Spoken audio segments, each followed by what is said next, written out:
Hi joyful bakers, welcome to Erica's Joyful Oven. Today I'm so excited because I'm making hot cross buns, so let's get started.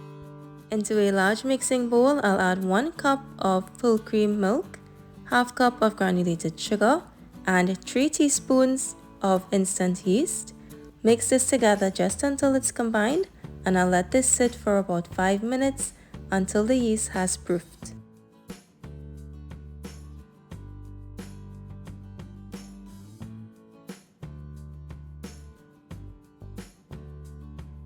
Next, I'll add in 2 large eggs that I've mixed with a half teaspoon of freshly squeezed lime juice, half cup of melted unsalted butter.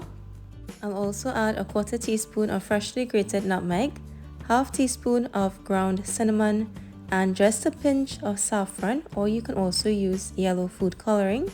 Mix this together just until it's combined.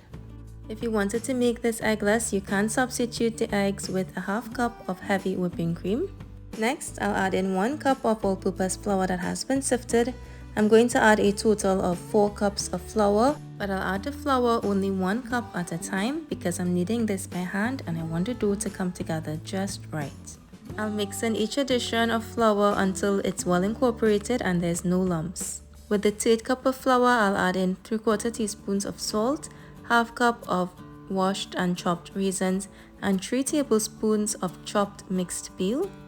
Continue mixing until the dough comes together, and next I'll add in the 4th and final cup of flour and mix again just until it's incorporated.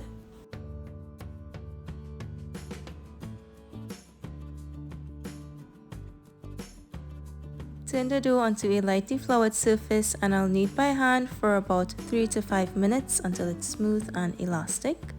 This dough is quite soft, but because of the butter and the eggs that we've added, it's not very sticky. You don't want to add a lot of extra dried flour as you knead this dough because it is going to change the texture. So a great way to avoid adding too much flour is just to add 2 tablespoons of flour to the side and pull it in as you knead the dough. Next, I'll turn the dough into a lightly oiled bowl, cover with plastic wrap, and I'll let this sit at room temperature for about half hour until it has doubled in size.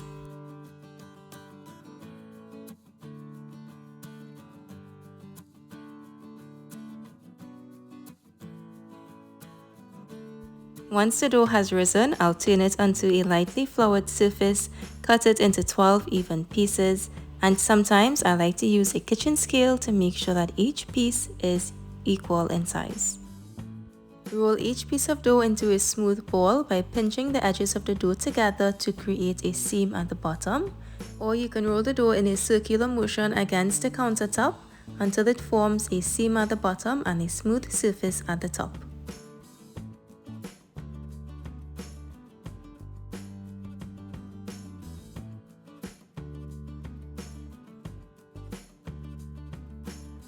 I've lined a 9 by 13 inch baking tray with parchment paper, and I'll place the buns about 1 inch apart from each other onto the tray to make sure that they have enough space to rise.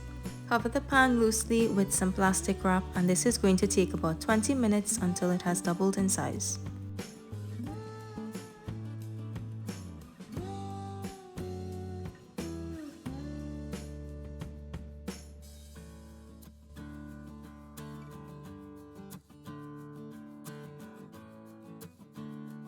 Before I send these off to bake, I want to brush the top with some egg wash. This is going to give it a beautiful golden color.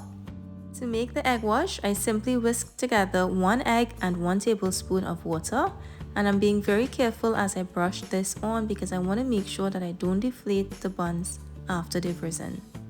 I'll bake these glossy and tasty looking buns in a preheated oven at 375 degrees for about 20 minutes, just until they're golden brown. In the meantime, I'll prepare a simple syrup that I'll use to glaze the top of the buns by mixing together a half cup of granulated sugar, 3 tablespoons of water, and a half teaspoon of vanilla extract. Bring this to a boil over a medium heat, and then I'll set it aside until the hot cross buns have finished baking. Here are the hot cross buns fresh from the oven. I love that rustic golden look. And now I'll lightly brush some of the simple syrup at the top, and that's going to keep these hot cross buns soft and spongy and give it a glossy finish. These hot cross buns look so delicious and tasty.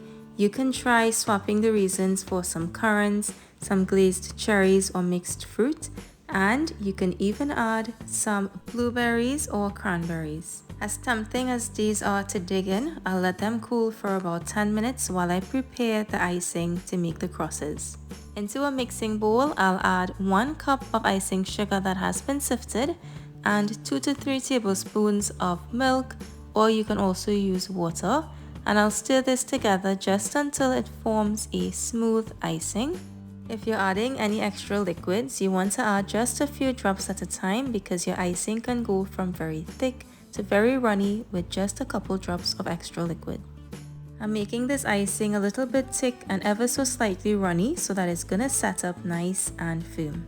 Once you've gotten your desired consistency, place your icing into a piping bag. I'm using here a Wilton 44 piping tip. You can even use a Ziploc bag. And next, I'm going to pipe crosses on top of the hot cross buns. This is a great place to involve your family. The kids will definitely have fun piping crosses on top of the hot cross buns. I find that the best part of baking is spending time together with your family, creating special moments and memories such as this one, and of course, getting to enjoy these delicious treats together. I went in with a second layer of icing just because my family has a sweet tooth, and these are the finished hot cross buns. They look so delightful. These are just picture perfect and they are great to share at Easter with your family and friends. You may need to make extra because these go pretty quickly. And now we get to dig into these hot cross buns. I'm so excited. It smells so amazing with the mixed peel and all of the spices. As you can see, these are quite soft and spongy. They're quite light and they're so moist and delicious. As I tear into these hot cross buns, you can see that the insides are so light and fluffy. But don't just take my word for it. Here's what the critics had to say. No. These are the best buns in the whole world. Made by the best baker. Unscripted and unedited, I hope you'll take their word for it and give this recipe a try. For more of my recipes, you can find me at facebook.com/joyfuloven and youtube.com/joyfuloven. I wish you guys a safe, happy and blessed Easter, and until next time, happy baking!